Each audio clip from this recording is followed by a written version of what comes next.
بسم اللہ الرحمن الرحیم۔ السلام علیکم خواتین حضرات، ناظرین اکرام، میرا نام محمد اکبر ہے اور باب العلم ایجوکیشن سوسائٹی وینکوور کینیڈا کی جانب سے آپ سب کو ڈسکشن ود پروفیسر سید ناصر حسین ہاشمی صاحب میں خوش آمدید۔ آج یہ ہمارا الحمدللہ 18واں سیشن ہے اور آج کے سیشن میں بھی پروفیسر صاحب عدالت کے موضوع پر اپنی گفتگو جاری رکھیں گے۔ آپ حضرات سے گزارش ہے کہ اگر آپ کے پاس کوئی عدالت کے موضوع پر سوالات ہوں تو آپ ضرور ان سے کر لیجئے گا، اور اگر کوئی اور سوال ہے تو وہ بھی آپ بے شک کر سکتے ہیں، لیکن پروگرام کے آخری حصے میں۔ تو اب مزید کچھ ٹائم وقت ضائع کیے بغیر میں گزارش کروں گا پروفیسر صاحب سے کہ وہ اپنی گفتگو کا آغاز کریں۔ السلام علیکم مولانا صاحب۔ وعلیکم السلام۔ اعوذ باللہ من الشیطان الرجیم، بسم اللہ الرحمن الرحیم۔ الحمدللہ رب العالمین والصلاة والسلام علی اشرف الانبیاء والمرسلین، خاتم النبیین، رحمت للعالمین، ابی القاسم محمد و اہل بیتہ الطیبین الطاہرین المعصومین المظلومین۔ بسم اللہ الرحمن الرحیم۔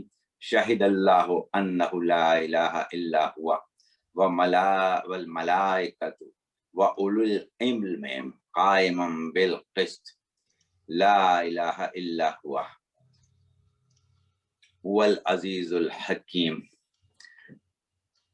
عزیزان گرامی،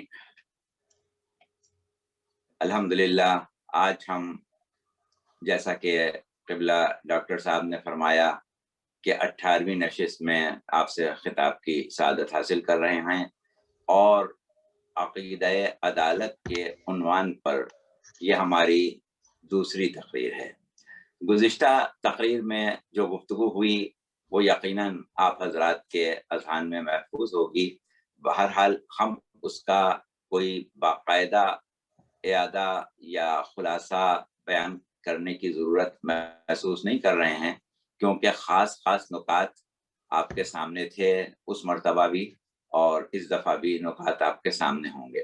ہاں، البتہ حسب ضرورت کچھ یاد دہانی کرانا پڑتی ہے، یا تسلسل کلام کو ایک ربط میں رکھنے کے لیے گزشتہ گفتگو کا اعادہ کرنا پڑتا ہے، وہ کسی حد تک ہم ضرور کرائیں گے۔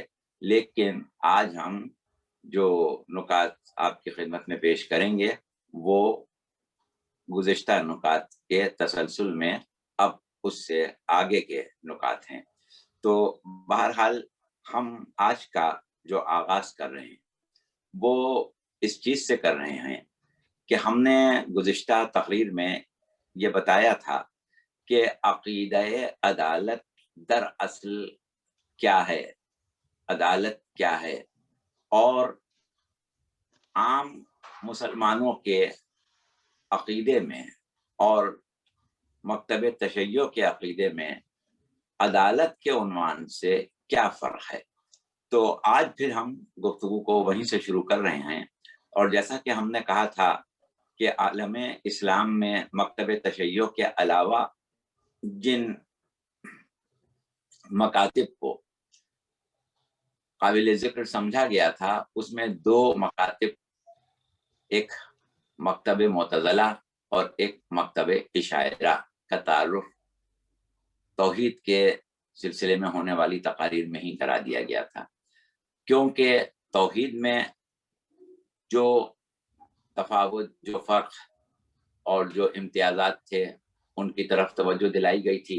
لہٰذا عدالت، جس کے بارے میں ہم نے گزشتہ تقریر میں یہ بتا دیا تھا کہ یہ طرح امتیاز ہے، اس کو آج کے اسلامی جتنے بھی عقائد و نظریات عام ہیں ان کے مطمع نظر سے اگر دیکھا جائے تو صرف مکتب اہل بیت، مکتب تشیع وہ مکتب ہے کہ جو عدالت الہیہ کا قائل ہے اور اس کو اصول ایمان یا اصول دین سمجھتا ہے۔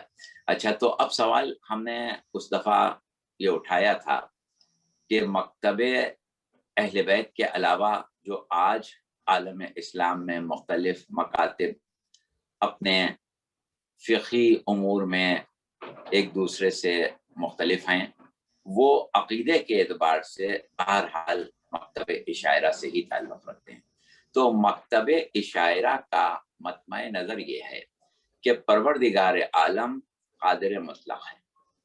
پروردگار عالم وہ ذات ہے کہ جس کو اپنے کسی عمل کا کسی کو جواب نہیں دینا ہے، اور پروردگار عالم وہ ذات ہے کہ جو کاملاً اپنے ہر عمل میں آزاد اور مختار ہے. ایسی صورت میں یہ عقیدہ رکھنا کہ اللہ ظلم نہیں کر سکتا یا اللہ اس بات کا پابند ہے کہ وہ سوائے عدالت کے کوئی راستہ اختیار نہ کرے، یہ گویا اس کی قدرت مطلقہ پر، اس کے قادر مطلق ہونے پر ایک قسم کا دھبا ہے، اور یہ بات وہ تسلیم نہیں کرتے. لیکن ہم نے اپنا مطمع نظر گزشتہ تقریر میں یہ بیان کیا تھا کہ ہم اللہ حق کے پابند ہونے کو، اللہ حق کے ظلم نہ کر سکنے کو قدرت کی کمی کے طور پر نہیں دیکھتے، بلکہ اس کی عظمت، اس کی کبریائی اور اس کی بزرگی کی بنیاد پر دیکھتے ہیں. اور کبھی بھی ہم یہ عقیدہ نہیں رکھتے کہ اللہ ہمیں معاذ اللہ یہ قدرت نہیں ہے کہ وہ گناہ نہ کر سکے، کہ وہ ظلم نہ کر سکے، یا اللہ میں یہ قوت اور طاقت اور یہ اختیار نہیں ہے کہ وہ خلاف عدالت کوئی عمل کر سکے یا خلاف حکمت کوئی عمل کر سکے. ہرگز نہیں ہے. لیکن یہ اس کی عظمت، اس کی بزرگی، اس کی کبریائی اور اس کی صفت قدوسیت ہے، اس کا بے عیب ہونا ہے کہ اس کی ذات سے ایسا عمل سرزد نہیں ہو سکتا جو عقلاً عیب رکھتا ہو. تو یہاں پر مکتب اشاعرہ کا جواب یہ ہے کہ عقلاً نہ کوئی شے اچھی ہوتی ہے نہ بری ہوتی ہے. ہم اس کو شریعت کی روح سے اچھا یا برا سمجھتے ہیں، اور یہ بحث ہم نے اسی مقام پر ختم کی تھی، جس کے بعد اگلے نکات پر ہم آ گئے تھے. تو اس وجہ سے ہم نے آج اس بحث کو یہیں سے شروع کیا، جس کا عنوان گزشتہ تقریر میں ہم نے یہ دیا تھا کہ حسن و قبح عقلی وجود رکھتے ہیں یا نہیں.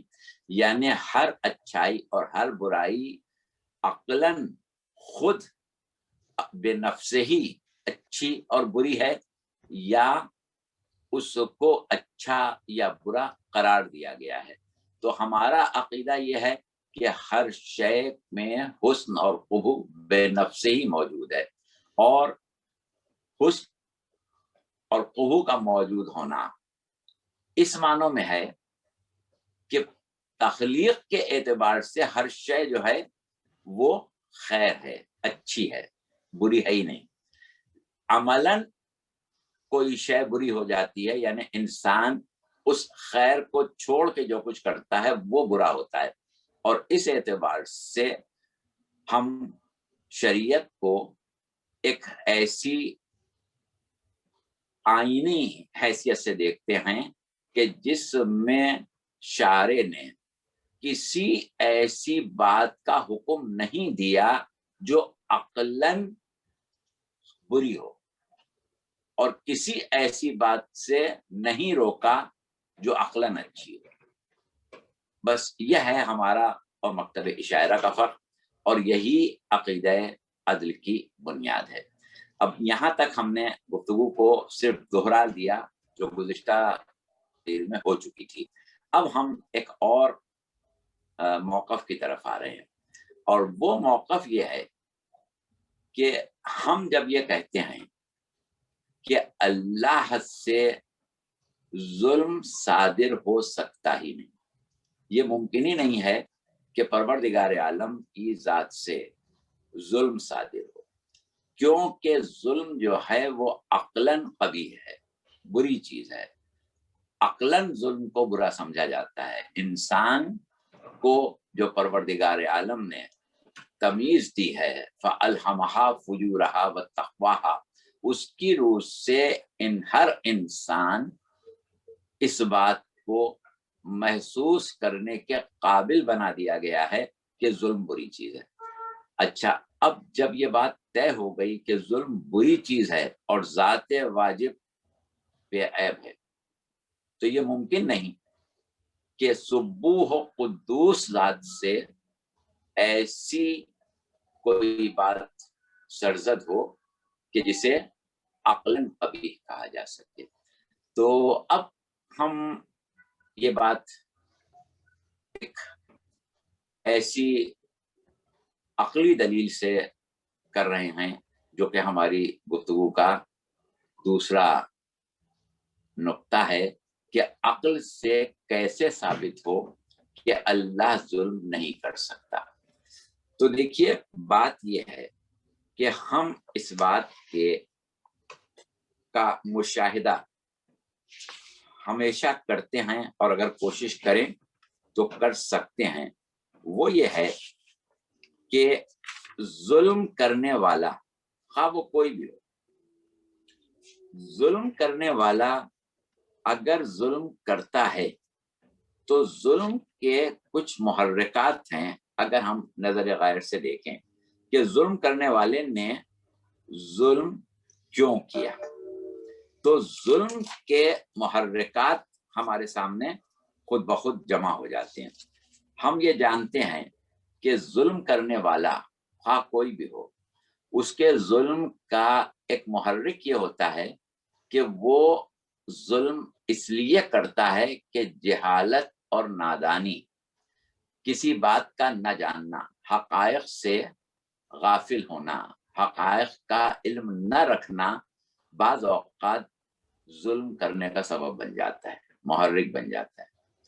اسی طریقے سے ایک ظلم کرنے والا اگر ظلم کرتا ہے تو اس لیے کرتا ہے کہ وہ اپنے حق سے زیادہ چاہتا ہے، لہذا دوسروں کے حقوق کو پامال کر دیتا ہے۔ بعض اوقات ظلم کرنے والا خوف کی بنیاد پر ظلم کرتا ہے۔ خوف کی بنیاد پر ظلم کرنے کا مطلب کیا؟ یعنی ایک شخص اس بات سے خوف زدہ ہے کہ اس کا اقتدار نہ چھن جائے، اس کی شہرت نہ چھن جائے، اس کا مقام و مرتبہ نہ چھن جائے، اس کی عزت نہ چھن جائے، اس کی دولت نہ چھن جائے، اس کی خواہشات کہیں پامال نہ ہو جائیں۔ اس خوف سے وہ اپنا دفاع ظلم کے ذریعے کرتا ہے۔ اسی طریقے سے بعض اوقات ظلم کرنے والا اپنے حرص و ہوس کی وجہ سے ظلم کرتا ہے۔ ظلم کرنے والا اس وجہ سے ظلم کرتا ہے کہ اس کے نفس میں ایذا رسانی یا اس کے نفس میں حسد یا اس کے نفس میں کسی قسم کی ایسی برائی ہے کہ جس برائی نے اس میں ایسی طلب پیدا کر دی ہے کہ اس طلب کو پورا کرنے کے لیے وہ دوسروں پر ظلم کرتا ہے۔ تو اس طرح اگر آپ عقلاً سوچتے چلے جائیں، حساب لگاتے چلے جائیں، غور کرتے چلے جائیں، تو ہم نے مثال کے طور پر چند محرکات آپ کے سامنے رکھے کہ جو ظلم کرنے والے کے ظلم کا سبب بنتے ہیں۔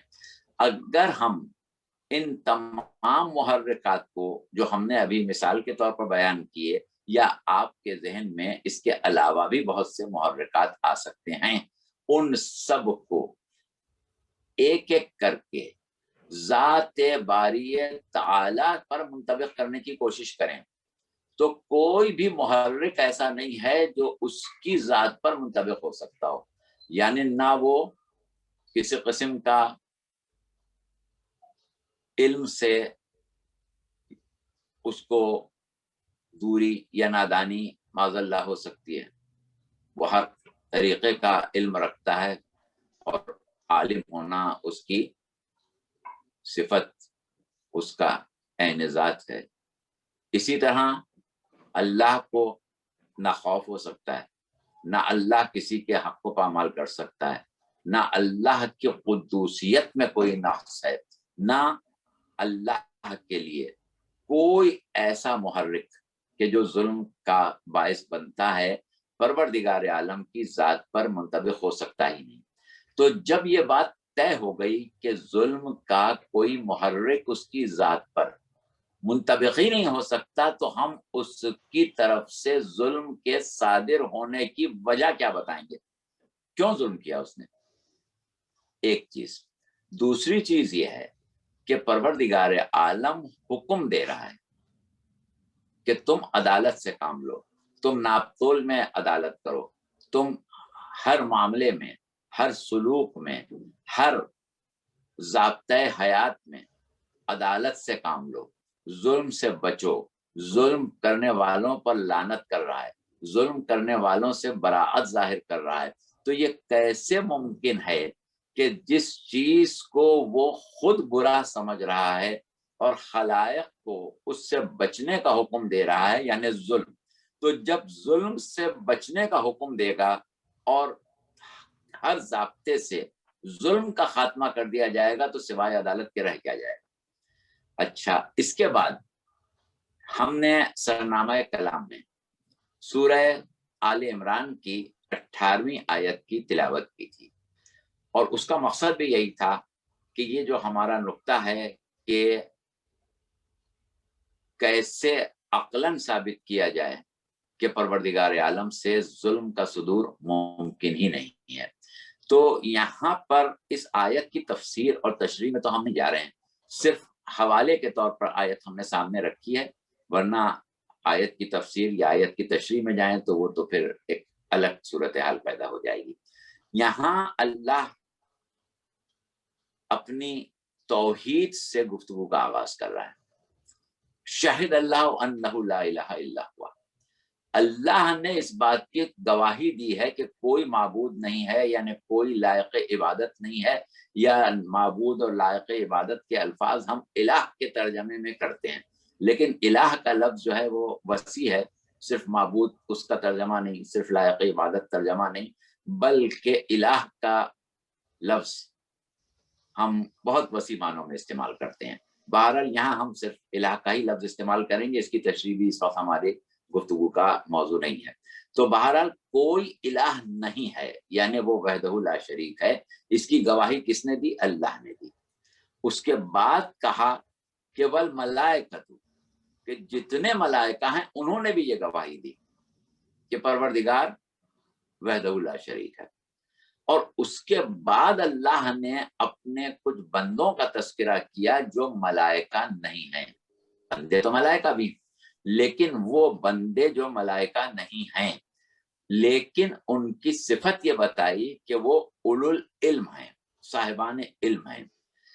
اللہ نے خود گواہی دی وحدانیت کی اپنے، تمام ملائکہ نے گواہی دی، اور بندوں میں انہوں نے گواہی دی جو صاحبان علم ہیں اور عدالت پر قائم ہیں، قائمم بالقسط، عدالت پر قائم ہیں۔ تو دیکھیے یہاں پر جن بندوں کی گواہی کا تذکرہ ہے، ان کی صفت جو بیان کی گئی، تو پہلی صفت یہ بیان کی گئی کہ صاحبان علم ہیں، اور دوسری صفت یہ بیان کی گئی کہ وہ عدالت پر قائم ہیں۔ یہ ہے ان کی اہلیت اس سلسلے میں کہ وہ اللہ کی وحدانیت کی گواہی دیں۔ تو اللہ کی وحدانیت کی گواہی دینے کے لیے بندوں کا عدالت پر قائم ہونا ضروری ہے۔ ایسی صورت میں عقلاً یہ بات طے ہے کہ جس کی وحدانیت کی گواہی دینے والوں کا عدالت پر قائم ہونا لازم ہے، اس کو ہم عدالت سے خالی یا عدالت کے بغیر اس کی وحدانیت کا تصور نہیں کر سکتے۔ ویسے اس آیت کا ایک ترجمہ بعض لوگ یہ بھی کرتے ہیں کہ شاہد اللہ انہ لا الہ الا هو والملائکۃ واولو العلم قائما بالقسط، یعنی اللہ نے گواہی دی، تمام ملائکہ نے گواہی دی، اور صاحبان علم نے گواہی دی کہ وہ عدالت کے ساتھ قائم ہے۔ یعنی اللہ کی عدالت کی گواہی بھی بعض اوقات لوگ اس کو قرار دیتے ہیں، لیکن بہرحال جو لغوی ترجمہ ہو سکتا تھا وہ پہلے ہم نے کیا، اور اسی کے مطابق اپنا استدلال کیا۔ اس کے بعد آیت جب آگے بڑھتی ہے تو دوبارہ گواہی، دوبارہ توحید کا ذکر ہے، لا الہ الا ہوا، اور اس کے بعد کہا العزیز الحق، کہ اس کے سوا کوئی معبود نہیں ہے، وہ زبردست ہے، صاحب قدرت ہے، لیکن صاحب قدرت ہونے کا مطلب یہ نہیں ہے کہ وہ حکیم نہیں ہے۔ یعنی اس کے غلبے پر، دیکھیے ابھی ہم یہی کہہ رہے تھے نا کہ اعتراض اس بات پر کیا جا رہا ہے کہ جب وہ قادر مطلق ہے تو جو چاہے کرے، اس سے کون پوچھنے والا، اس کو کون روکنے والا، اس کو کون ٹوکنے والا؟ اختیار کلی رکھتا ہے۔ جب اختیار کلی بھی رکھتا ہے اور قدرت کلی بھی رکھتا ہے تو پھر اس کو پابند کیسے کیا جائے؟ تو یہاں پر اس کو پابند کرنے کا جو ایک اصول یا ایک راستہ بتایا گیا، وہی کہا کہ وہ حکیم ہے، صاحب حکمت ہے۔ تو اس کا صاحب غلبہ ہونا اپنی جگہ ہے، لیکن غلبہ اس کا اس کی حکمت کے اوپر غالب آ جائے اس طرح کہ وہ دائرہ حکمت سے باہر چلا جائے، یہ ممکن ہے۔ تو یہ ہم نے دوسرا نقطہ آپ کے سامنے رکھ دیا کہ عقلاً یہ بات ممکن نہیں ہے کہ ہم اللہ سے ظلم کے صادر ہونے کی توقع کریں یا اس کی ذات کے بارے میں یہ تجویز کریں کہ وہ چاہے تو ظلم بھی کر لے۔ اچھا، یہ ہمارا دوسرا نقطہ ہو گیا۔ اب اس کے بعد جو ہم نے اگلا نقطہ اور اگلی بحث قائم کی ہے وہ یہ ہے کہ اگر اللہ عادل نہ ہوتا تو کیا ہوتا؟ اب یہ ایک بڑا اہم معاملہ ہے۔ وہ یہ ہے کہ گزشتہ تقریر میں ہم نے یہ کہا تھا کہ اگر اللہ عادل نہ ہوتا تو اس کو کیا پڑی تھی کہ بندوں کی ہدایت کرے؟ کیا ضرورت تھی کہ ہدایت کو اپنے ذمے لے؟ کس نے اس کو مجبور کیا تھا کہ وہ انبیاء بھیجے، مرسلین بھیجے، شریعتیں بھیجے، کتابیں بھیجے، اور ہمیشہ لوگوں کی ہدایت کا بندوبست کرتا رہے اور یہ کہے کہ انا علینا للہدی، بے شک ہدایت ہمارے ذمے ہے؟ تو بھائی اس کی ذمہ داری کس نے لگا دی؟ کس نے اس کے اوپر ہدایت واجب کر دی؟ تو ہم نے اس کا جواب یہی دیا تھا کہ کسی نے نہیں واجب کر دی، یہ اس کی عظمت و کبریائی، اس کا بے عیب ہونا، اس کا سبوح و قدوس ہونا اس بات کا متقاضی ہے کہ وہ صاحبان عقل کو محتاج ہدایت بنا کے خلق کرے تو پھر پابند ہو جائے کہ ان کی ہدایت بھی کرے۔ کسی اور نے اس کو پابند نہیں کر دیا، اس کی صفت عدالت نے اس کو پابند کر دیا کہ وہ ہدایت کرے۔ اچھا، اب یہ تو اللہ کی طرف سے بات ہو گئی۔ اب آئیں ہم اپنی طرف سے دیکھیں، مخلوق کی طرف سے دیکھیں۔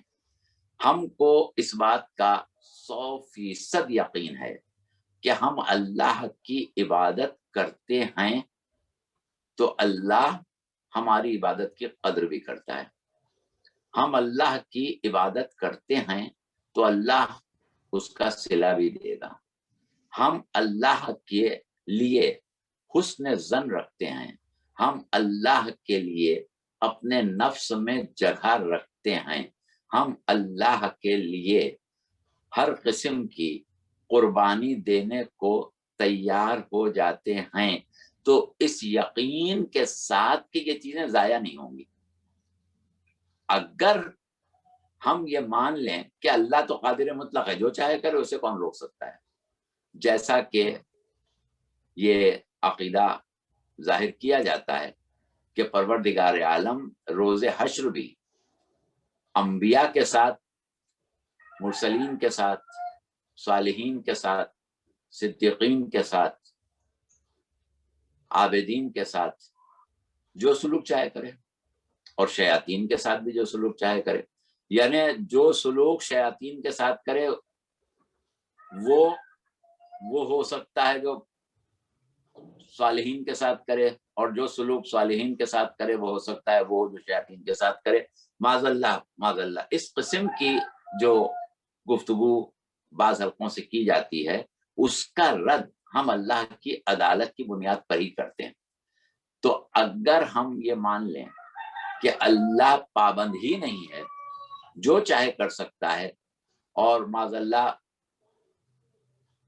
شیاطین کو بھی وہ نجات دے سکتا ہے، اس میں شک نہیں کہ دے سکتا ہے، مگر مسئلہ یہ کہ عدالت و حکمت کا پابند ہونا اس کی سبوحیت ہے، اس کا بے عیب ہونا ہے، اس کی قدوسیت ہے۔ تو اگر ہم تھوڑی دیر کے لیے عقیدہ عدالت کو درمیان سے ہٹا دیں تو پھر وہ تمام امیدیں، وہ تمام آرزویں، وہ تمام کی تمام ہماری خواہشات جو اللہ کی ذات سے مربوط ہیں وہ سب بے اعتبار ہو جائیں گی، کسی چیز کا بھی ہم اعتبار نہیں کر پائیں گے کہ پھر ہم کیا معلوم اللہ کی مرضی اس نے ہمیں ڈال دیا جہنم، کیا معلوم اللہ کی مرضی اس نے کچھ بھی کر دیا، اور پھر وہ ظلم تو کر ہی سکتا ہے، تو مسئلہ ہی نہیں۔ تو اس اعتبار سے ہمیں عدالت کو نکالنے کے بعد اللہ سے جو رغبت، اس سے محبت، اس سے آس اور اس سے وابستگی کی بنیادیں ہیں وہ سب متزلزل ہو جائیں گی کہ بھئی ہم اللہ سے کس بات کی امید رکھیں، کیا معلوم وہ کیا کرے ہمارے ساتھ۔ لیکن جب ہمیں یقین ہے کہ نہیں وہ عادل ہے، وہ ظلم کر ہی نہیں سکتا، ذرہ برابر ظلم نہیں کر سکتا، تو پھر ہماری امید جو ہے وہ بڑھ جاتی ہے۔ اب یہ اور بات ہے کہ عدل سے بڑھ کے پروردگار عالم کی طرف سے ایک چیز اور ہے جو کہ فضل ہے۔ اب یہاں پر سوال کرنے والا یہ کہہ سکتا ہے کہ آپ تو کہہ رہے ہیں کہ اللہ صرف عدل کرتا ہے، عدل کے دائرے سے باہر جاتا نہیں۔ اگر ظالم کو اتنی سزا دی جائے جتنا اس نے ظلم کیا ہے، اور مظلوم کو اتنا ازالہ ظلم دیا جائے جتنا اس پر ظلم ہوا ہے، تو یہ تو عدل ہے۔ لیکن اگر ہم نے اس میں کمی بیشی کر دی تو عدل سے باہر چلے گئے۔ تو دیکھیے یہاں پر ہم ایک نقطہ اور واضح کرتے چلیں جو الگ سے نقطہ نہیں ہے، بلکہ یہی گفتگو جو ہم کر رہے تھے جس نقطے پر، اسی نقطے کا تھوڑا سا پھیلاؤ ہے۔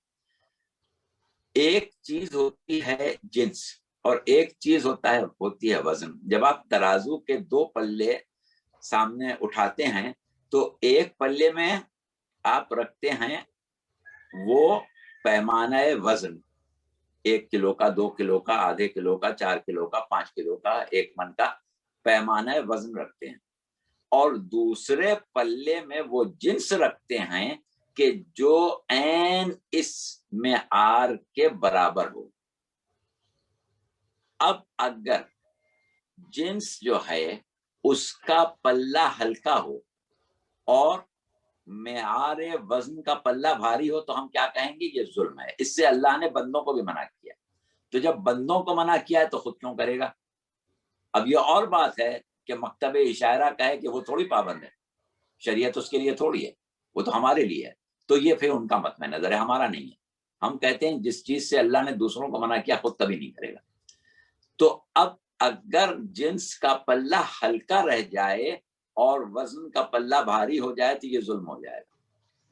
دونوں پلے برابر ہوں تو عدل ہو جائے گا، لیکن اگر جنس کا پلہ بھاری کر دیا جائے، معیار وزن سے زیادہ جنس دے دی جائے، تو یہ عدل سے بڑھ کے فضل ہو جائے گا۔ لیکن فضل وہ شے ہے کہ جو عدل کو فاسد نہیں کرتی، یعنی عدل تو اپنی جگہ باقی رہے گا، فضل کا اضافہ ہوگا، یہ نہیں کہ عدل ختم ہو جائے۔ تو پروردگار عالم نے یہ وعدہ کیا ہے، اور ہماری امیدیں بھی اس کی ذات سے اسی طرح وابستہ ہیں کہ وہ عدل تو اپنی جگہ کرے گا لیکن فضل اس سے زیادہ کرے گا۔ تو وہ فضل جو ہے اس کی حدود اس طریقے سے پھیلیں گی کہ وہ ظلم کے زمرے میں داخل نہ ہونے پائیں، ظلم کے زمرے سے باہر رہ کے اس کی عطا جو ہے وہ فضل ہے۔ تو جب تک ظلم کا شائبہ نہیں آئے گا جب تک فضل رہے گا، ظلم کا شائبہ آنے سے عدالت فاسد ہوگی. تو اس اعتبار سے ہم اللہ کے فضل کے امیدوار ہیں. ظلم کے بارے میں ہمیں اطمینان ہے کہ وہ نہیں کرے گا، اس کا ہمیں کوئی خوف نہیں ہے کہ اللہ کہیں ہم پر ظلم نہ کر دے. تو کسی پر بھی ظلم نہیں کرے گا، جیسا کہ وہ ہم نے قرآن کی آیت سے پیش کیا تھا کہ پروردگار عالم اپنے بندوں پر ظلم کر ہی نہیں سکتا. اچھا، اب ایک نقطہ جو یہ تھا کہ قرآن کی روح سے عدالت اور حکمت کیسے ثابت کی جائے، اس کو ہم نے اپنے پہلے والے نقطے میں واضح کر دیا، اور قرآن کی ایک آیت پڑھ کے یہ وضاحت پیش کی کہ اس کی قدرت، اس کا غلبہ، اس کی قوت اپنی جگہ ہے، لیکن عدالت و حکمت جو ہے وہ اپنی جگہ اس غلبے کے ساتھ مخلوط ہے، ملی ہوئی ہے. یعنی یہ نہیں ہو سکتا کہ غلبہ جو ہے اس کا وہ اس کی حکمت کو مجروح کر دے. غلبہ صاحب غلبہ کا ملکہ ہے، ضروری نہیں ہے کہ وہ اپنی قدرت اور ملکہ خلاف حکمت استعمال بھی کرے. یہ اس کی صفت ہے کہ وہ صاحب قدرت ہے، لیکن یہ بھی اس کی صفت ہے کہ وہ صاحب حکمت ہے. یہ اس کی صفت ہے کہ وہ صاحب غلبہ ہے، لیکن یہ بھی اس کی صفت ہے کہ وہ سبوح قدوس ہے. تو ہم غلبہ اور قدرت جو ہے اس کو اس کی قدوسیت پر، اس کی سبوحیت پر، اس کے بے عیب ہونے پر، اس کے حکیم ہونے پر، اس کے عادل ہونے پر اس طریقے سے مسلط نہیں کر سکتے کہ یہ تمام صفات جو ہیں وہ غلبے کی نظر ہو جائیں، قدرت کی نظر ہو جائیں. یہ ہمارا عقیدہ عدالت ہے. تو یہ نقطہ بھی واضح ہو گیا. اب ہمیں اس سے آگے بڑھنا ہے، اور اس کے بعد ہمارے پاس کچھ اور نکات ہیں. دیکھیے، اب اس کے بعد ایک بہت اہم نقطہ ہے، اور یہ دو نکات جو ہمارے پاس ہیں، ایک کیا ہر خیر اور ہر شر اللہ کی طرف سے، اور دوسرا نقطہ کہ خیر اللہ کی طرف سے ہے، شر بندوں کی طرف سے ہے. اور تیسرا نقطہ کہ کیا عالم موجودات میں شر کا کوئی وجود ہے، کیا ہر خیر اور ہر شر اللہ کی طرف سے ہے. اس کے بعد پھر ہم آہستہ آہستہ آگے بڑھیں گے، اور یہ تین نکات تو بہرحال ہم پورے کریں گے. اور جو چوتھا نقطہ ہے قضاء و قدر والا، اس کی کوشش کریں گے کہ ہم اس کو بھی پورا کر لیں آج کی نشست میں. لیکن اگر نہیں ہو سکی تو پھر معذرت کے ساتھ ہم اس کو اگلی نشست میں لیں گے، کیونکہ اور نکات تھی. خیر، تو اب آ جائیے اس نقطے پر کہ کیا ہر خیر اور ہر شر اللہ کی طرف سے ہے. یہ نقطہ ہم نے کیوں قائم کیا؟ اس نقطے کو قائم کرنے کی اہم وجہ تھی، وہ یہ تھی کہ مکتب عشائرہ کی طرف سے یہ نعرہ بلند کیا جاتا ہے کہ ہر خیر اور ہر شر اللہ کی طرف سے ہے. اور صرف نعرہ نہیں، بلکہ اس کی دلیل میں قرآنی ثبوت بھی پیش کیے جاتے ہیں. آج کی تقریر میں ہم وہ دلائل جو قرآن سے پیش کیے جاتے ہیں، جس کی روح سے شر کی نسبت اللہ کی طرف دی جاتی ہے، ان کو ہم بیان نہیں کر رہے ہیں. بہرحال بہت زیادہ واضح طور سے قل اعوذ برب الفلق من شر ما خلق، اس کو پیش کر کے کہا جاتا ہے کہ جب شر کا خالق اللہ ہے تو یہ کیسے ہو سکتا ہے کہ شر کی نسبت اللہ کی طرف نہ دی جائے. کہا جاتا ہے کہ ہر خیر اور ہر شر اللہ کی طرف سے. اب سوال یہ ہے کہ ہم خیر کس کو کہتے ہیں؟ اور شر کس کو کہتے ہیں.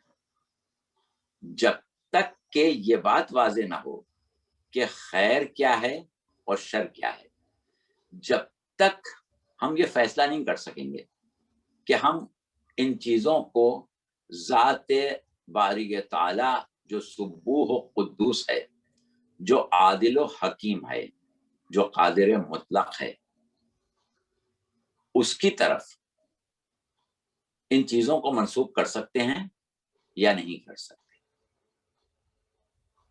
بات دراصل اس بحث کی نکلی کیوں؟ پہلے ہم آپ کو وجہ تسمیہ بتائیں. وجہ تسمیہ یہ ہے کہ بعثت پیغمبر اسلام صلی اللہ علیہ وآلہ وسلم سے پہلے عالم انسانیت مختلف علاقوں میں مختلف ادوار سے گزر رہا تھا.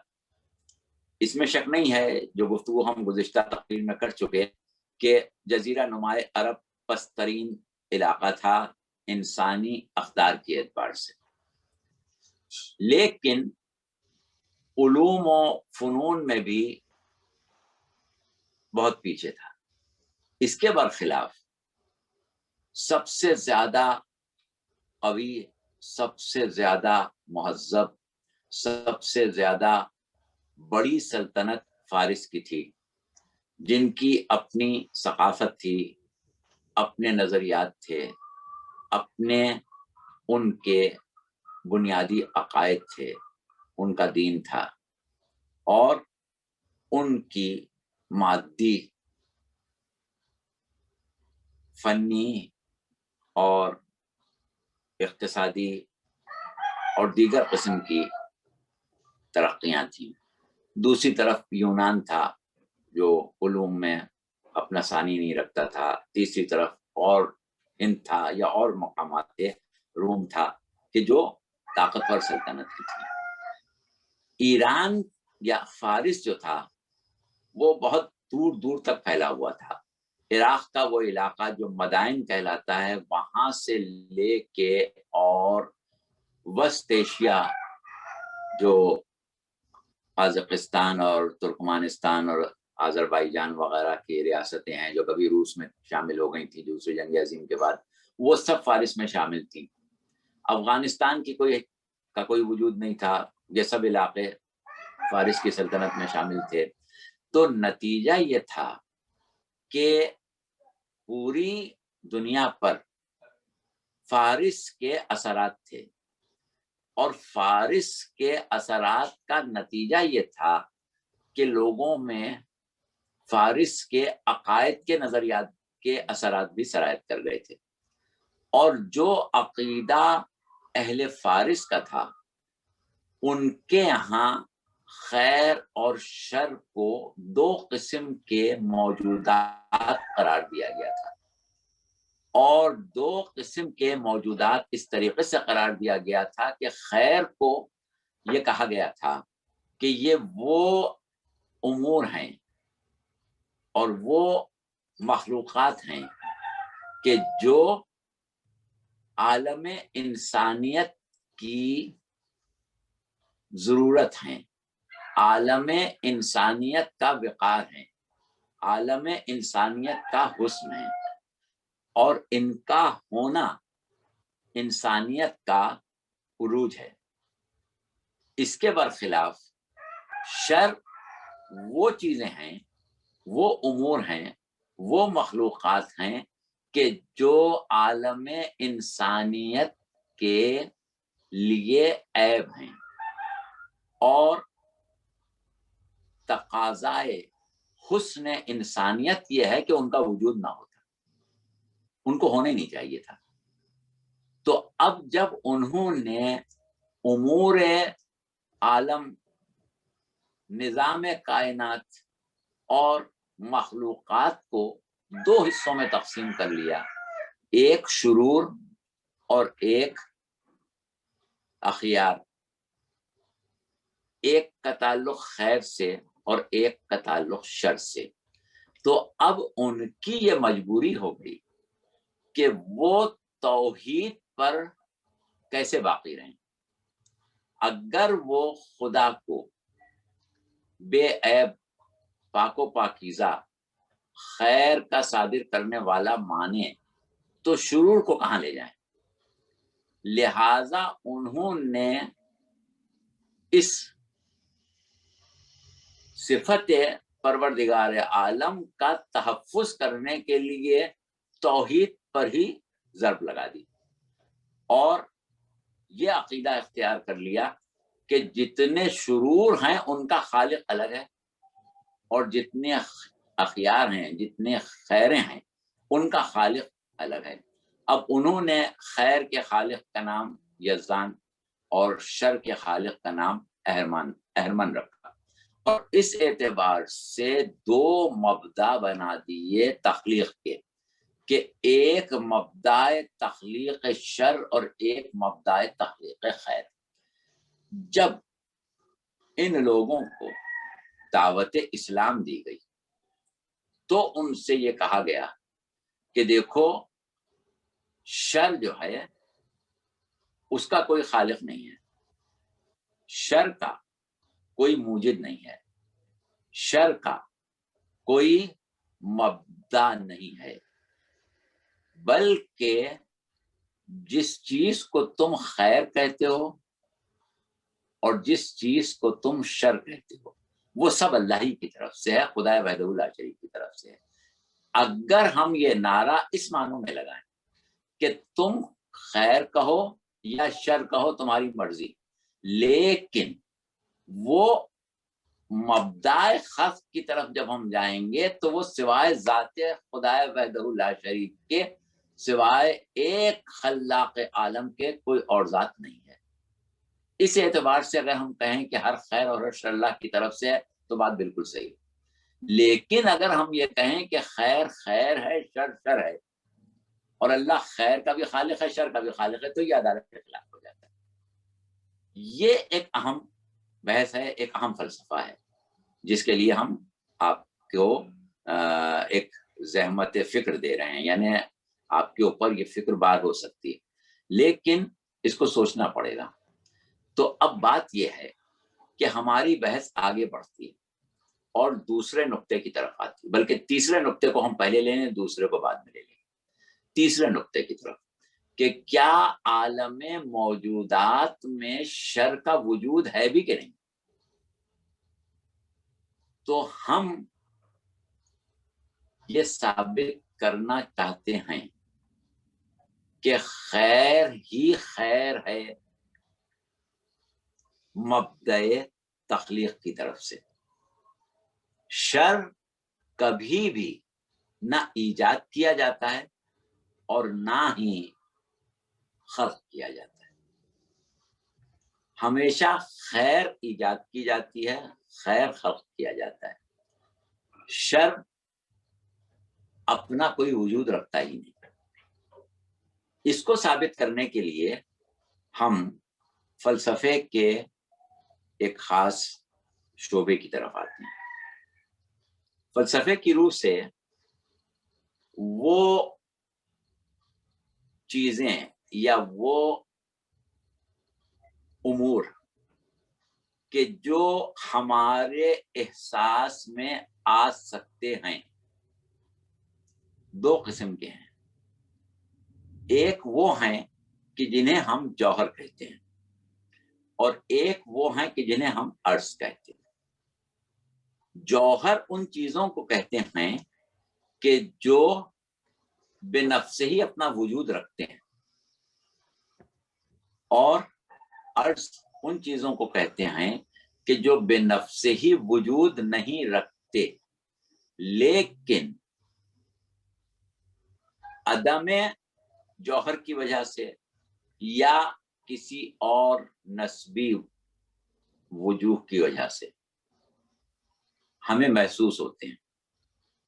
اس کی بہت سادی سی ایک مثال دے دیں کیونکہ اس کو بہت پھیلانا نہیں ہے. مسئلہ یہ کہ یہ تمام مباحث جو ہیں وہ بڑی وسیع ہیں، بڑی جامع ہیں اور ہمارے جو سامعین اور ہمارے ناظرین، ہمارے مخاطبین ہیں، ان کو ہم آہستہ آہستہ اس گہرائی میں لے جائیں گے، ایک دم سے نہیں لے جائیں گے۔ تو دیکھیے، ہم کہتے ہیں کہ ایک شے ہے روشنی، روشنی کا علمی اور عقلی جواد موجودگی ہمارے پاس ہے۔ ہمارے پاس اس بات کا ثبوت اور دلیل علمی طور پر، اسی طور پر، تجرباتی طور پر، مشاہداتی طور پر موجود ہے کہ روشنی اپنا وجود رکھتی ہے، لہذا ہم اسے کہیں گے کہ جوہر ہے۔ لیکن اندھیرا جس کا ہم احساس کرتے ہیں، یہ کوئی وجود نہیں ہے، اس کو ایجاد نہیں کیا گیا ہے، اس کو خلق نہیں کیا گیا ہے۔ اندھیرے کو نہ ایجاد کیا گیا، نہ وجود بخشا گیا، بلکہ روشنی کا نہ ہونا، عدم نور، فقدان نور اندھیرے کا سبب بن جاتا ہے۔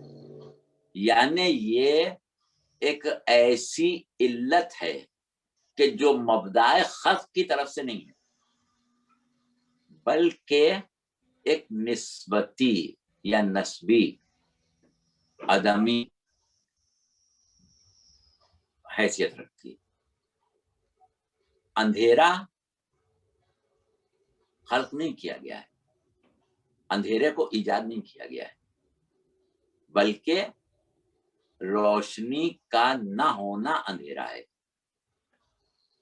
اسی طرح اگر آپ ایک مثال لے لیں، ہم کہیں کہ سورج جو ہے وہ نور کا سرچشمہ ہے، سورج جو ہے وہ توانائی کا سرچشمہ ہے، سورج جو ہے وہ حرارت کا سرچشمہ ہے۔ اب اگر سورج کے سامنے کوئی شے آئے اور اس شے کا سایہ بن جائے، اس شے کا سایہ بن گیا، وہ سایہ اپنا وجود اصلی تو رکھتا ہے، لیکن اس سائے کی موجودگی جو ہے اس میں سورج کا کوئی کردار نہیں، یعنی سورج نے سائے کو وجود نہیں بخشا ہے، سایہ سبب بنا ہے، یا یہ کہیں کہ سایہ ایک سبب کا یا ایک علت کا معلول ہے جو براہ راست اس کو ایجاد نہیں کیا گیا ہے۔ سورج چمک رہا تھا، علاقہ روشن تھا، کالی گھٹا آ گئی، اندھیرا ہو گیا۔ اب اس میں سورج کا کیا قصور؟ سورج کا تو قصور نہیں ہے نا، یہ اندھیرا جو ہے یہ معلول ہے اس گھٹا کی موجودگی کا۔ اب اگر ہم بات کو پھیلائیں کہ بھائی وہ گھٹا جو ہے وہ بھی تو مخلوق ہے، وہ بھی تو خلق کی گئی ہے، تو ایسی چیز خلق ہی کیوں کی گئی؟ تو سوال یہ کہ گھٹا کا خلق کرنا بنیادی طور پر اچھا ہے کہ برا ہے، خیر ہے یا شر ہے؟ تو جب بحث کو ہم پھیلائیں گے تو نتیجہ یہی نکلے گا کہ شر جس کو ہم عرض کے زمرے میں رکھتے ہیں اس کا وجود نہیں ہے، وہ بعض علتوں کے معلول ہیں۔ اس اعتبار سے کبھی بھی شر بے نفس ہی وجود نہیں رکھتا۔ اب یہ تو ہم نے ایک بحث کر دی فلسفیانہ، اب آپ آئیں ان امور پر کہ جو ہمارے مشاہداتی، مثلا ہم سے یہ کہا جاتا ہے کہ بھائی یہ زہریلے جانور یہ جراثیم، یہ سانپ بچھو، یہ درندے، یہ زلزلے، یہ طوفان، یہ قدرتی آفات، یا کسی کا نابینا پیدا ہو جانا، کسی کا گونگا بہرا پیدا ہو جانا، یہ سب کیا ہے؟ یہ کیوں ہوتا ہے؟ یہی مشاہداتی امور ہیں جن پہ بارے میں سوال کیا جاتا ہے۔ گزشتہ تقریر میں ہم نے ایک اس کا مختصر سا جواب دیا تھا، اور وہ جواب یہ تھا کہ کیونکہ ہم اللہ کو پہچاننے کے لیے، اللہ کی معرفت کے لیے، اللہ سے اپنے تعلق کو تلاش کرنے کے لیے کائنات کو، عالم موجودات کو ذریعہ بناتے ہیں۔ لہذا وہ نقائص جو عالم موجودات میں ہم کو اپنی کم علمی اور کم عقلی کی وجہ سے محسوس ہوتے ہیں، ان کو ہم خالق کائنات کی طرف منسوخ کر دیتے ہیں۔ جب تک لوگوں کے اذہان میں ثانویت کا نظریہ تھا، یعنی اچھائیوں کا مبدا الگ اور برائیوں کا مبدا الگ، تو بڑا آسان تھا جواب کہ بھائی یہ سانپ بچھو، یہ جراثیم، یہ بیماریاں، یہ آفتیں، یہ نقائص، غربت، افلاس، بیماری، یہ تمام چیزیں جو ہیں یہ ایک ایسے مبدائے خلق کی طرف منسوخ کر دی جاتی تھیں کہ جو برائیوں کا خدا ہے، جو شر کا خدا ہے، اور خیر کے خدا کو اس سے محفوظ کر لیا جاتا تھا کہ خیر والے خدا کا ایسے تعلق ہی نہیں، تو وہ تو اپنی جگہ بے عیب ہے، وہ اپنی جگہ عادل ہے، وہ اپنی جگہ ہر اعتبار سے پاک و پاکیزہ ہے۔ یہ ساری برائیاں جو ہیں یہ اہرمن کی طرف سے ہیں، لیکن جب ہم نے کہا کہ اہرمن کا وجود ہی نہیں، خدا تو وحدہ لا شریک ہے، تو اب یہ مسئلہ کھڑا ہو گیا کہ بھئی ان چیزوں کو کہاں لے جائیں، اس کو کس کی طرف نسبت، اس کو کیسے ہم اس معیار پر لائیں کہ اسے اللہ کی طرف منسوخ کر سکیں، خدا قدوس کی طرف منسوخ کر سکیں، خدا عادل کی طرف منسوخ کر سکیں۔ تو اسی مسئلے کے حل کو تلاش کرنے کے لیے ہم نے یہ راستہ اختیار کیا کہ ہم نے کہا کہ ہم پہلے یہ بات ہی کیوں نہ ثابت کر دیں کہ شر کا وجود ہی نہیں ہے۔ تو اب بات آ گئی اس مقام پر کہ بھائی سانپ کیوں پیدا ہوا، درندہ کیوں پیدا ہوا، بیماری کے جراثیم کیوں پیدا ہوئے، طوفان کیوں آیا، زلزلہ کیوں آیا۔ تو اب اس کا ہم آج مختصر جواب دیں گے، کیونکہ جیسا کہ ابھی ہم نے کہا کہ ہمیں خوف ہے کہ ان دو نکات کو ہی واضح کرنے میں کہیں ہمارا وقت ہاتھ سے نہیں کیا۔ دیکھیے یہاں پر ہم یہ کہتے ہیں کہ جس شے کو آپ برا سمجھتے ہیں، مثلا آپ سانپ کو برا سمجھتے ہیں، تو یہ بتائیے کہ بے نفس ہی سانپ میں کیا برائی، سانپ کی خلقت میں کیا برائی، سانپ کے وجود میں کیا برائی،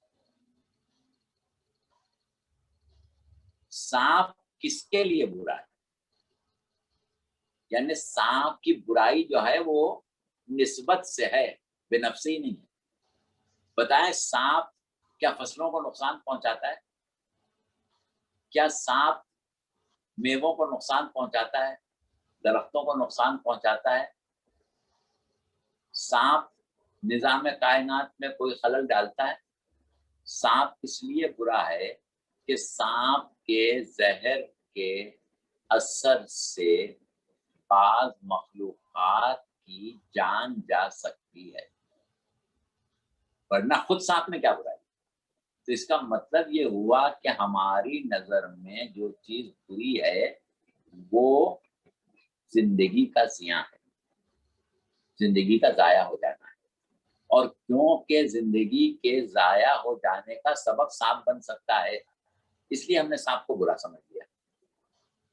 تو پہلی چیز کیا ثابت ہوئی کہ بے نفسی ہی تو برائی نہیں ہوئی نا، برائی کہاں جا کے ہوئی کہ جب ہم نے یہ دیکھا کہ سانپ سے کے زہر کے اثر سے زندگی ضائع ہو سکتی ہے، اس لیے سانپ برا ہے۔ اب ہم اس بحث کو اگر آگے بڑھائیں کہ موت خود بے نفسی بری چیز ہے یا نہیں، تو بحث بہت آگے چلی جائے گی، لیکن ہم مختصراً آپ کو یہ بتا دیں کہ جب بحث کو ہم آگے پھیلائیں گے تو یہ بات طے ہو جائے گی کہ سانپ کی مثال اگر آپ نے لی ہے تو وہ بے نفسی شر نہیں ہے۔ اسی طرح آپ نے کہا بھیڑیا بہت بری چیز ہے، پھر کیوں بری چیز ہے؟ بھیڑیا خود بھیڑیے کے لیے برا ہے، بھیڑیا کسی درندے کے لیے برا ہے، بھیڑیا خود جنگل کے لیے برا ہے۔ بھیڑیا برا کس کے لیے؟ بھیڑ کے لیے ہے کہ بھیڑ کو کھا لیتا ہے۔ تو پھر بھیڑ بری ہے گھاس پھوس کے لیے، نباتات کے لیے، اس کو کھا لیتے۔ تو بات کیا ہوئی کہ کسی شے کا برا ہونا جو ہم اپنے حساب سے طے کرتے ہیں وہ نسبتی ہوتا ہے، کیا چیز کس کے لیے بری ہے، سب کے لیے بری نہیں ہوتی۔ جو چیز سب کے لیے بری نہیں ہے وہ بے نفسی شرعی نہیں۔ یہ بحث کی ابتدائی چیز ہے۔ اچھا، اسی طرح جب ہم نقائص کی طرف آئے، جیسے مثال کے طور پر ہم نے کہا کہ ایک شخص اندھا پیدا ہوا، تو بھائی اللہ نے اس کو اندھا کیوں پیدا کیا؟ یہاں پر ہم یہ کہیں گے کہ دیکھیے اللہ کی خلقت جو ہے اس میں صلاحیت بینائی شامل ہے۔ اللہ نے جو انسان کا وجود ایجاد کیا ہے اس میں بینائی شامل ہے، بغیر بینائی کے نہیں ایجاد کیا، اور اس کی تخلیق کے دائرے میں بینائی شامل ہے۔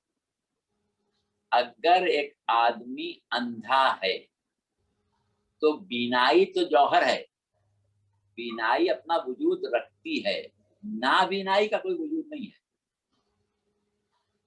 نابینائی جو ہے اس کو خلق نہیں کیا گیا ہے۔ اس طریقے سے تو پھر ہمیں یہ بھی کہنا پڑ جائے گا کہ اللہ تو آنکھوں والا بچہ خلق کرتا ہے، اندھا بچہ پیدا ہوا تو اس کو اللہ کے علاوہ کسی نے خلق کیا ہے۔ بات یہ ہے کہ جس طرح دنیا میں زندگی گزارنے والا آنکھوں والا شخص بعض مواقع پر اپنی بینائی کھو دیتا ہے، اندھا ہو جاتا ہے، تو وہ اس کا اندھا ہو جانا جو ہے وہ تخلیقی صفت نہیں ہے، بلکہ کسی سبب کا، کسی علت کا معلول ہے، وہ معلول خلق نہیں کیا گیا ہے۔ اسی طرح اگر پیدا ہونے سے پہلے بچہ اندھا ہو گیا تو اس کے بھی اسباب ہیں، اور وہ اسباب جو ہیں وہ نسبی ہیں، نسبتی ہیں، عدمی ہیں، تخلیقی نہیں۔ ہو سکتا ہے کہ یہ بحث تشنا رہ جائے، بہت تفصیلی بحث ہے، لیکن آپ اتنا ضرور ایک تصور اپنے ذہن میں قائم کر لیں کہ یہ تمام چیزیں جو ہیں یہ عدمی ہیں۔ اسی طرح ہم جلدی جلدی آگے بڑھیں۔ ہم نے کہا کہ صاحب یہ زلزلہ کیوں آ گیا؟ اس سے تو کتنے لوگ مر گئے۔ یہ طوفان کیوں آ گیا؟ کتنے بے گناہ بہ گئے۔ یہ سیلاب کیوں آ گیا؟ کتنی فصلیں تباہ ہو گئی۔ تو بات کیا ہے کہ ہم ایک مرتبہ اس کے وجود کی حقیقت کی طرف ہیں۔ اور طوفان کیوں آتا ہے؟ طوفان نہیں آئے اگر ہوائیں تند و تیز نہ چلیں. جب تیز ہوا آندھی کی شکل میں چلی تو سمندر کا پانی جو ہے وہ بہتا ہوا اس کے ساتھ آیا. اچھا، تو اس کا مطلب کیا ہوا کہ بنیادی طور پر طوفان کو خلق نہیں کیا گیا، بنیادی طور پر ہوا کی رفتار کا تعین کیا گیا. اچھا، اب ہوا کی رفتار اگر سال میں مختلف نہ ہو، ہوا کی سمتیں مختلف نہ ہوں، ہوا کی تندی اور ہوا کا ٹھہرنا جو ہے اس کا کوئی نظام نہ ہو، تو اس کے بھی نتائج برے ملتے ہیں. یہ چیز جو ہے وہ خود اپنی جگہ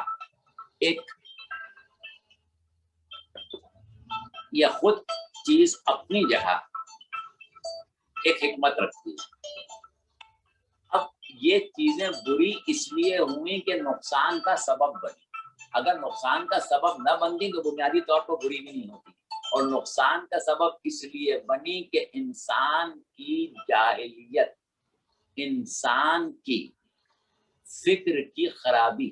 یعنی تھوڑی دیر کے لیے آپ فرض کریں کہ جتنے وسائل عالم انسانیت کی تباہی پر استعمال کرتا ہے، اگر یہ سارے وسائل تعمیر پر استعمال ہونے لگیں تو نہ کبھی سیلاب نقصان پہنچائے، نہ کبھی طوفان نقصان پہنچائے، نہ کبھی آندھی نقصان پہنچائے، کوئی چیز نقصان پہنچائے گی ہی نہیں. یہ ہماری جہالت اور ہماری بیرا روی کی وجہ سے اس سے نقصان پہنچتا ہے. جب نقصان پہنچتا ہے تو ہم اس کو شر اور اس کو اللہ کی قدرت کا نقص بنا کے پیش کرنے لگتے ہیں. تو یہ ہم نے بحث کو بہت مختصر کر دیا. کہنے کا مطلب سمیٹنے کے بعد یہی ہے کہ کوئی شر اپنا وجود رکھتا ہی نہیں. ہر شر جو ہے وہ کسی نسبت سے، کسی چیز کی عدم موجودگی سے وجود میں آتا ہے. کسی لحاظ سے بھی خود اپنا وجود نہیں رکھتا ہے. اور جب وہ خود کسی لحاظ سے اپنا وجود نہیں رکھتا ہے تو خالق کائنات کی طرف شر کی نسبت بھی نہیں جا سکتی. سورہ نساء کی آیت ہے 79 یعنی 79، اور اس آیت میں کہا گیا ہے کہ وَمَا أَصَابَكَ مِنْ حَسَنَةٍ، جو کچھ خوبی تم کو پہنچتی ہے فَمِنَ اللَّهِ، وہ اللہ کی طرف سے. اور فَمَنْ أَصَابَكَ مِنْ سَيِّئَةٍ، جو کچھ بھی پہنچتا ہے تمہاری طرف برائی میں سے، وہ کیا ہے؟ وہ تمہارے اپنے نفس کی طرف سے. جتنی خوبیاں ہیں وہ سب اللہ کی طرف سے، اور جتنی خرابیاں ہیں وہ تمہاری طرف سے ہیں، اللہ کی طرف سے. دیکھیے، فرض کریں کہ آپ کو یہ خواہش ہوئی کہ ہم آپ کے گھر میں مہمان کی حیثیت سے آئیں. آپ نے ہمیں دعوت دی اور کہا کہ بھائی آپ ہمارے گھر آئیے. تو ہم نے کہا کہ بھائی ہم تو نہیں آ سکتے جب تک کہ ہمارے آنے جانے کا کوئی انتظام.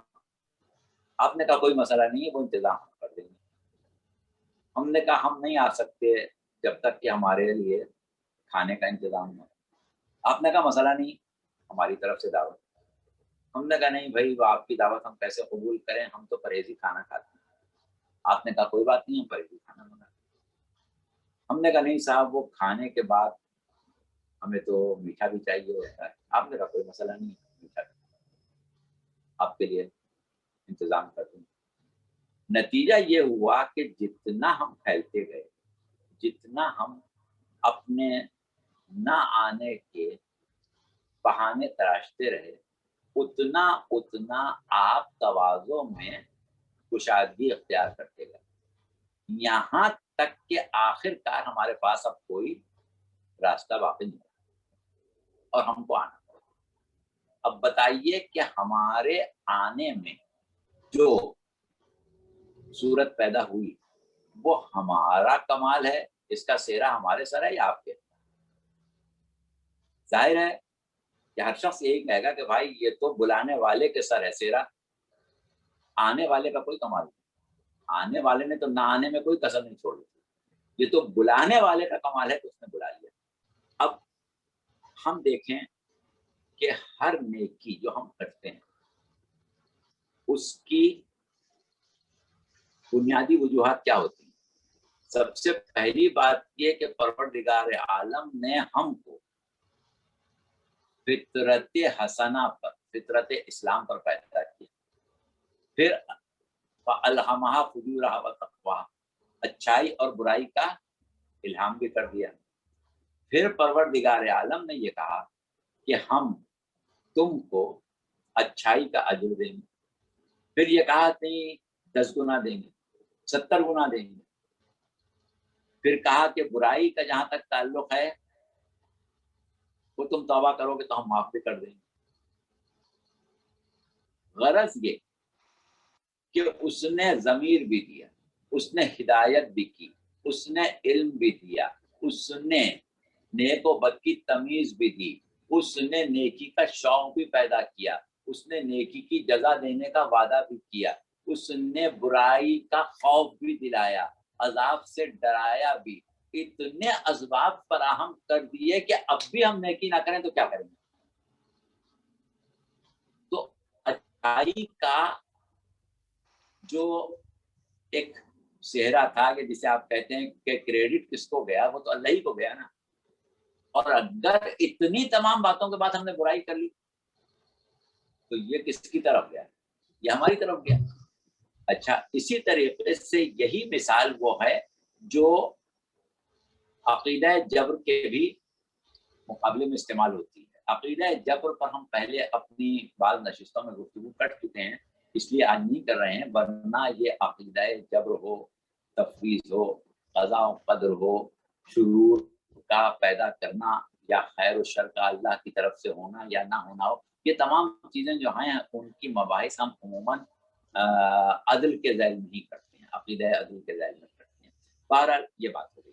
اب ہم اپنے میزبان سے اجازت مانگیں گے کہ آیا آپ ہمیں اجازت دیں گے کہ اگلے نکات پر ہم بحث کریں یا ابھی یہاں ٹھہر جائیں اور لوگوں کو سوال کرنے کا موقع دیں؟ باقی جو نکات رہ گئے ہیں وہ اگلے پروگرام میں انشاءاللہ کوشش کریں گے ان کو ختم کر لیں، کیونکہ گفتگو ہو گئی 1 گھنٹہ اور 1.25 گھنٹے سے اوپر ہو گئی گفتگو۔ تو اچھا، تو میں ہی کر لیتا سوال۔ مولانا صاحب، یہ آپ نے فرمایا کہ میرا سوال یہ ہے کہ کیا یہ ممکن ہے کہ ظلم کرنے والے کو احساس ہی نہ ہو کہ وہ ظلم کر رہا ہے؟ جی ہاں، بالکل ممکن ہے۔ بات وہی ہے نا کہ یہ اس کی جہالت اور بے حسی ہے، لیکن ظاہر ہے کہ یہ بھی نقص ہے، اور نقص کو ہم اللہ کی ذات سے منسوب کر ہی نہیں سکتے۔ لیکن اگر جس کو میں ظلم سمجھتا ہوں، یہ تو ممکن ہے کہ وہ ظلم نہ ہی ہو۔ دیکھیے، آپ ظلم سمجھتے ہیں، ہم ظلم سمجھتے ہیں، یا کوئی ظلم سمجھتا ہے، اس کا معیار ہم نے عقل کو قرار دیا ہے۔ اگر عقلا کسی چیز کو ظلم کہتے ہیں تو ہم اس کو ظلم کہیں گے، کیونکہ ہم حسن قبح عقلی کی بنیاد پر بات کر رہے ہیں، قراردادی کے اوپر نہیں کہ ہم سمجھتے ہیں یا آپ سمجھتے ہیں، یہ تو قراردادی بات ہو گئی نا۔ نہیں، حق مارنا ظلم ہے نا۔ اگر میں سمجھ رہا ہوں میرا حق مارا جا رہا ہے حالانکہ وہ مارا نہ جا رہا ہو تو پھر تو ظلم نہیں ہے نا وہ۔ تو آپ کو احساس ظلم ہے، حقیقت میں ظلم کا وجود تو نہیں ہوا نا۔ احساس یعنی ظلم یہ سے کم ایک ہے کیا؟ قسم کی غلط فہمی، اور غلط فہمی کی بنیاد نادانی یا جہالت ہوتی ہے، ٹھیک ہے، یا کم عقلی ہوتی ہے۔ اچھا مولانا، آپ نے کہا کہ اللہ کی عدالت کی گواہی تو اللہ کے اپنے کلام میں ہی ہے نا، کوئی انڈیپینڈنٹ ویریفیکیشن تو اس کی نہیں ہے۔ بات یہ ہے کہ اللہ کا کوئی بھی، عدالت کی گواہی، ہاں، گواہی کا لفظ جو ہے وہ اللہ نے اپنے کلام میں کہا کہ اللہ نے گواہی دی ہے، یہ اللہ نے ایک خبر دیا آپ کو۔ اچھا، اب وہ گواہی کس شکل میں دی ہے یہ ایک الگ مسئلہ ہے، اس پر تو آج ہم نے گفتگو نہیں چھیڑی کہ اللہ کی گواہی وحدہ لا شریک ہونے کی کیا ہے۔ اب اس پر اگر ہم بحث کریں تو وہ ایک الگ بحث ہے کہ کائنات جو ہے اس کا ایک ایک وجود، کائنات کی پوری نظامی کیفیت جو ہے، اس سے ہم نے یہ ثابت کیا تھا کہ کائنات کا نظام اللہ کی وحدانیت کی دلیل ہے۔ تو نظام کائنات خود اللہ کی وحدانیت کی دلیل ہے. اگر اللہ یہ دعویٰ کرے کہ میں نے گواہی دی ہے تو ہم صرف نظام پر ہی نظر کر لیں تو یہ اس کا دعویٰ جو ہے وہ صحیح ثابت ہو جاتا ہے. صحیح.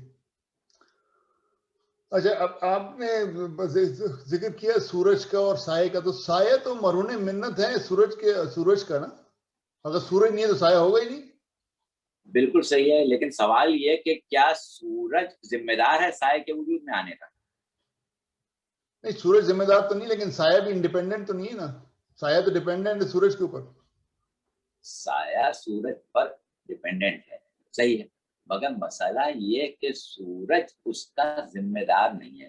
ہم یہ نہیں کہتے ہیں کہ جو چیزیں برائی کا سبب بن رہی ہیں یا جن سے کوئی بدی ظاہر ہو رہی ہے اس کا خالق اللہ کے علاوہ کوئی اور ہے, یہ تو ہم نہیں کہتے. لیکن ہم یہ کہتے ہیں کہ اس برائی کو خلق نہیں کیا گیا ہے, وہ عدمی ہے. صحیح. جی ندیم بھائی کوئی سوال ہے تو پوچھ لیں بھیا,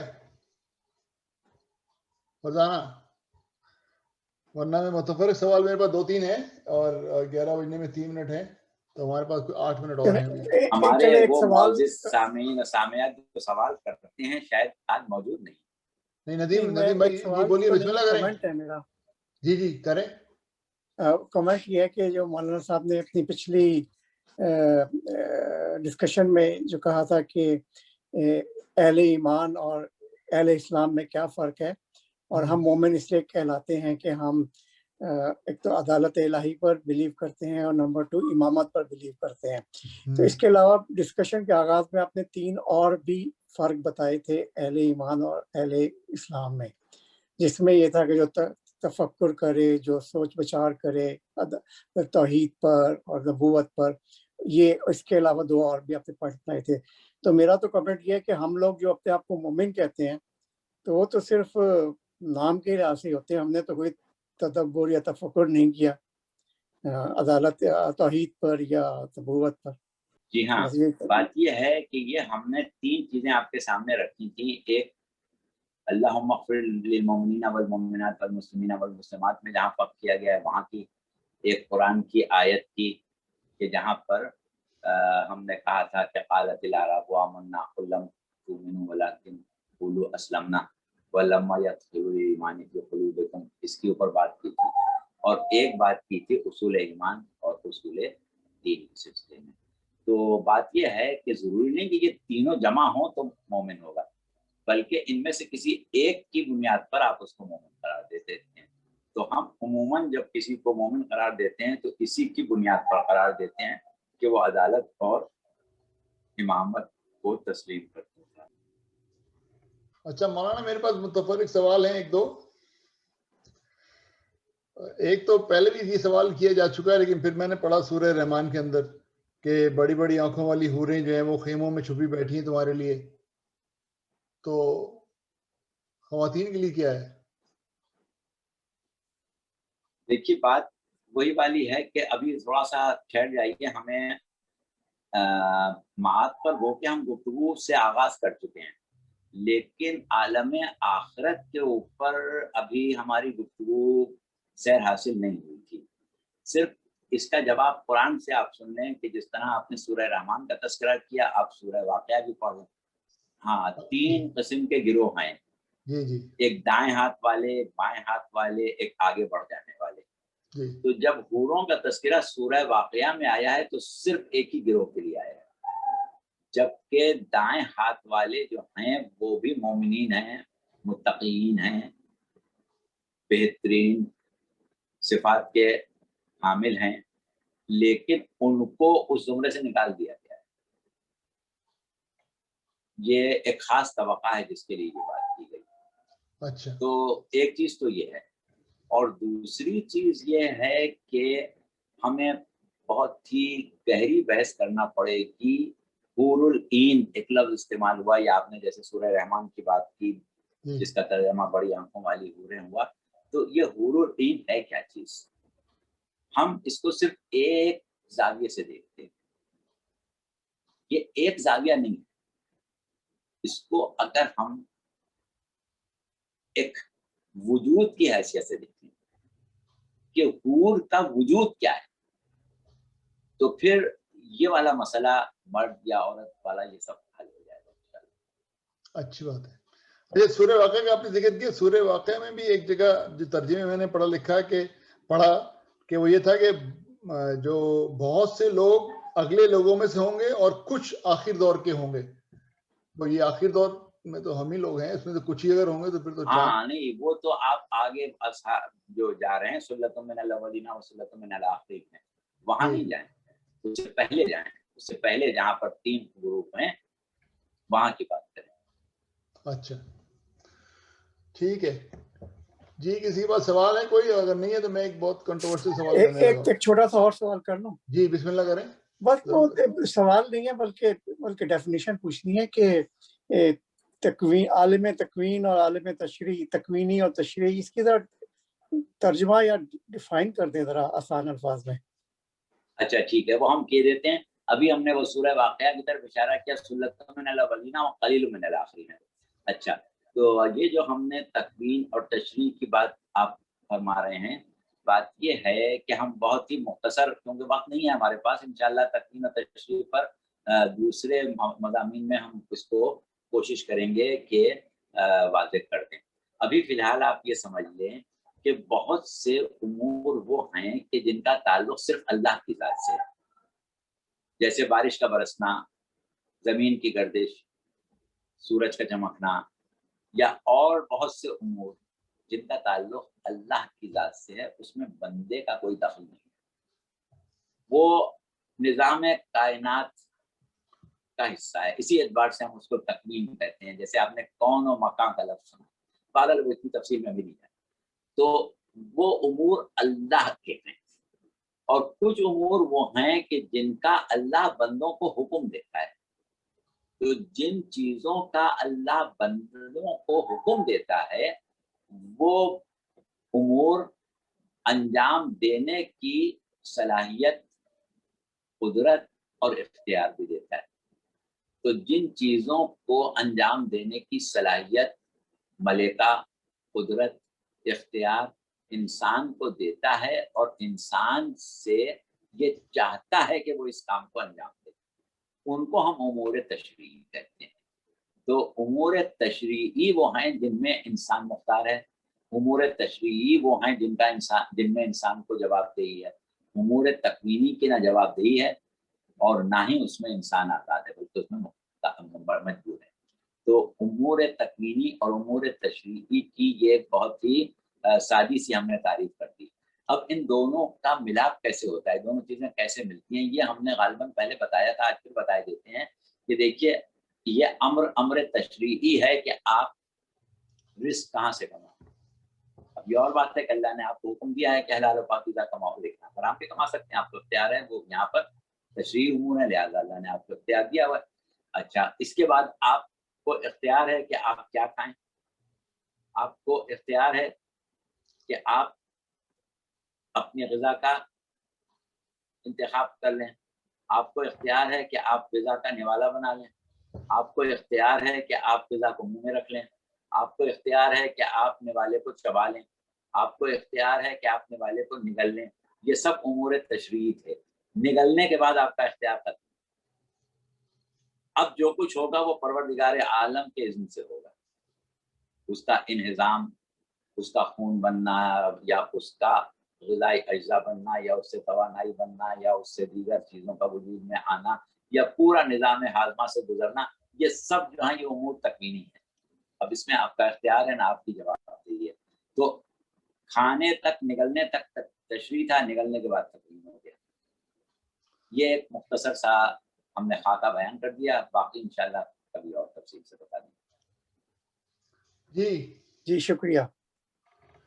اچھا مولانا، میرے پاس ایک سوال ہے اور میں کچھ کر لیتا ہوں ابھی آپ سے۔ دنیا میں ہر گھر میں اور ہر ادارے میں اور ہر ملک میں سب سے بڑا مسئلہ جو ہے وہ یہ ہے کہ میری اطاعت کرے۔ بیوی چاہتی ہے کہ میاں میری اطاعت کرے، میاں چاہتا ہے کہ بیوی میری اطاعت کرے۔ انجمن میں ہر ایک آدمی چاہتا ہے کہ میں صدر بن جاؤں اور میری سب اطاعت کریں۔ کرکٹ کی ٹیم میں ہر ایک آدمی چاہتا ہے کہ میں کپتان بن جاؤں۔ تو اطاعت جو ہے وہ تو سب سے بڑا ایشو ہے نا۔ اب قرآن میں ہر نبی نے یہ کہا کہ تم میرے اللہ کی اطاعت کرو اور میں تم سے اس کا کوئی اجر نہیں مانگتا, تم بس میری اطاعت کرو. بھئی تو اطاعت اگر میں تمہاری کروں تو اس سے بڑا اجر کیا ہوگا؟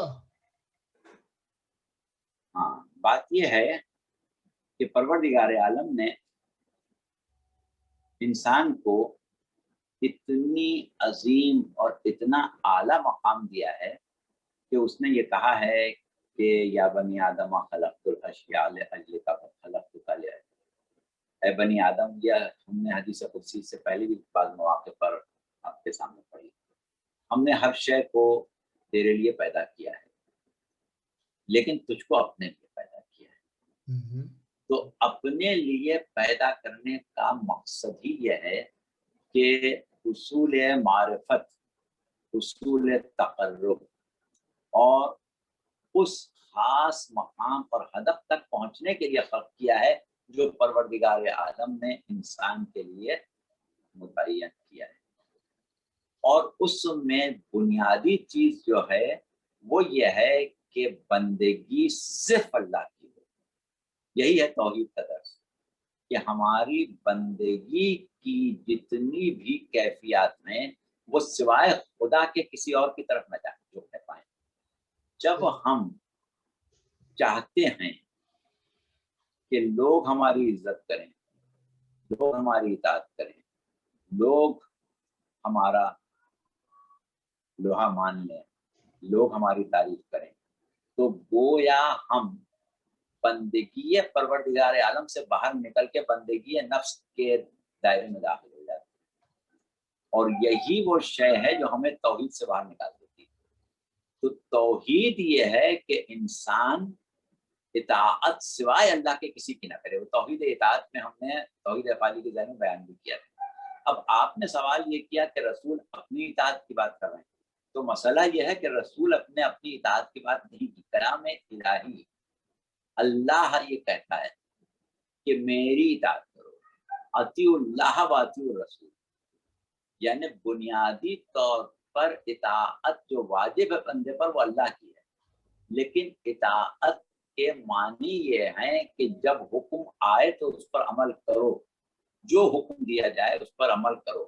اگر ہم آپ کی اطاعت کرنا چاہتے ہیں تو جو آپ کہیں گے وہ ہم کریں گے, جس چیز سے آپ روکیں گے اس سے ہم رک جائیں گے, جہاں آپ بھیجیں گے وہاں چلے جائیں گے, جہاں جانے کو منع کریں گے وہاں نہیں جائیں گے. یہ ہے اطاعت.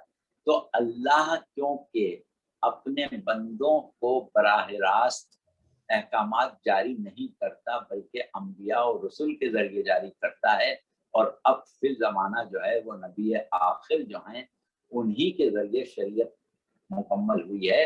تو اب پروردگار عالم کی اطاعت کرنے کے لیے اگر ہم انتظار کریں کہ اللہ ہم سے کہے کہ جھوٹ نہ بولو تو ہم نہیں بولیں گے, اللہ ہم سے کہے کہ حرام نہ کھاؤ تو ہم نہیں کھائیں گے, اللہ ہم سے کہے کہ ظلم نہ کرو تو ہم نہیں کریں گے, تو اللہ خود نہیں کہے گا, رسول کے ذریعے کہلوائے گا, اپنے اولیاء اور اوصیاء کے ذریعے کہلوائے گا.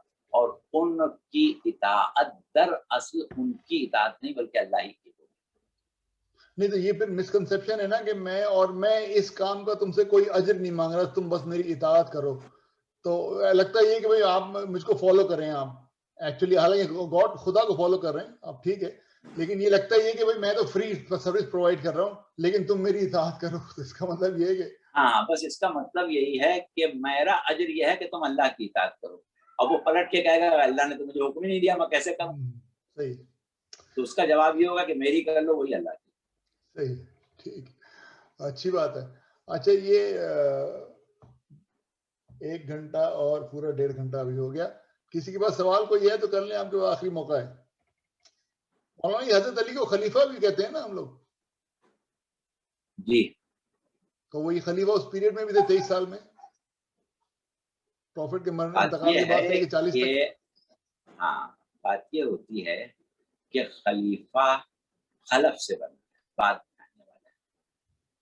ہم اس شخص کو اس کا خلیفہ کہتے ہیں جو کسی کی عدم موجودگی میں اس کے فرائض کو انجام دے.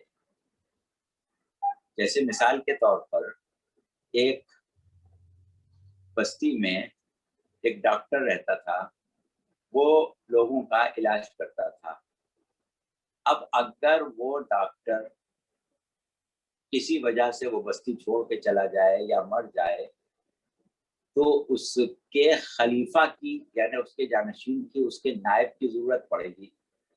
اور ڈاکٹر کا نائب جو ہے وہ ہم چاہیں کہ کسی انجینئر کو بنا دیں, اس کو بٹھا دیں ڈاکٹر کی جگہ, کسی وکیل کو بٹھا دیں ڈاکٹر کی جگہ, تو وہ خلافت نہیں کر پائے گا, ڈاکٹر کی خلافت نہیں کر پائے گا. ٹھیک ہے انجینئرنگ بہت اچھی کر لے گا, وکالت بہت اچھی کر لے گا, لیکن خلافت ڈاکٹر نہیں کر پائے گا. تو جب ہم کہتے ہیں کہ معصوم کا خلیفہ معصوم ہے, صاحب علم لدنی کا خلیفہ صاحب علم لدنی ہے, معلم کتاب و حکمت کا خلیفہ معلم کتاب و حکمت ہی ہے, تو اس اعتبار سے رسول کو مبعوث کیا گیا یزکیہم و یعلمہم الکتاب والحکمہ, وہ نفسوں کا تزکیہ کرتا ہے, کتاب و حکمت کی تعلیم دیتا ہے. تو یہ ہے رسول کی ذمہ داری, رسول کا منصب. اب خلیفہ رسول وہ ہوگا جو ان کاموں کو انجام دے, چاہے وہ حکومت کرے چاہے نہ کرے. تو ہاں صحیح ہے, اس کا مطلب یہ کہ تمام 12 امام بھی خلیفہ ہیں. سب خلیفہ اسی لیے ہیں کہ حکومت اور کسی نے بھی نہیں. ٹھیک ہے ٹھیک ہے, چلیے حضرات و خواتین, اب آپ کے پاس کیونکہ سوال کوئی نہیں ہے تو ہم کنکلوڈ کرتے ہیں اپنے پروگرام کو اس آج کی حد تک, اور جو 2-1 پوائنٹ رہ گئے ہیں وہ اگلے پروگرام میں, اور انشاءاللہ عدالت کے موضوع کو سمیٹ لیں گے اگلے پروگرام میں. تو آپ سب حضرات و خواتین کا بہت بہت شکریہ, اور مولانا صاحب کا بھی بہت بہت شکریہ کہ آج بھی ماشاءاللہ بہت سیر حاصل گفتگو ہوئی عدالت کے موضوع پہ. تو اجازت چاہتے ہیں مولانا آپ سے, بہت بہت شکریہ آپ کا. بہت بہت شکریہ قبلہ, آپ نے بڑا اچھا موقع فراہم کیا ہمیشہ. اور جیسا کہ ابھی ہم نے کہا, ہمیں امید ہے کہ ہمارے مستقل سامعین جو ہیں وہ ایک سفر طے کر رہے ہیں, اور بہت جلدی وہ اس مقام پر آ جائیں گے کہ ہمیں مجبور کریں گے کہ ہم اس سے آگے بڑھیں. تو انشاءاللہ پھر اللہ نے چاہا اور موقع دیا, زندگی دی, تو ہم ضرور آگے بڑھیں گے انشاءاللہ. اچھی بات ہے, بہت بہت شکریہ. تو بس ہم اس دعا کے ساتھ اپنے گفتگو کو ختم کریں کہ پروردگار آپ لوگوں کی توفیقات میں اضافہ کرے, آپ لوگوں کو ہر بلا ہر آفت سے دور رکھے, اور آپ کی جو صحیح ہے اس کو قبول کرے, اور مزید مواقع آپ کو فراہم کرے انشاءاللہ. اگلے رہے گا انشاءاللہ. بہت اچھا تھا آج کا. خدا حافظ. خدا حافظ.